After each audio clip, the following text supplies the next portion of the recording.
Penyanyi Mila Jirin baru-baru ini meluahkan isi hati yang agak menyentuh perasaan selepas menerima komen daripada seorang individu yang mendakwa dirinya gagal dalam industri hiburan kerana sudah lama tidak aktif menyanyi. Menurut Mila, bila membaca komen seperti itu, dia mula sedar mungkin masih ada sesuatu dalam dirinya yang belum benar-benar selesai.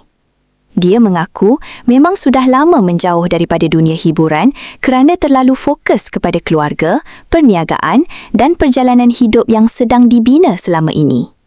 Tapi di sebalik kesibukan itu, Mila akui jauh di sudut hati, dia sebenarnya sangat merindui dunia nyanyian yang pernah menjadi sebahagian besar hidupnya satu ketika dahulu.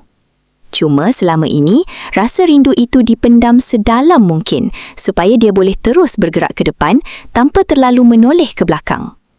Namun, komen yang diterimanya baru-baru ini dikatakan benar-benar memberi kesan kepada dirinya.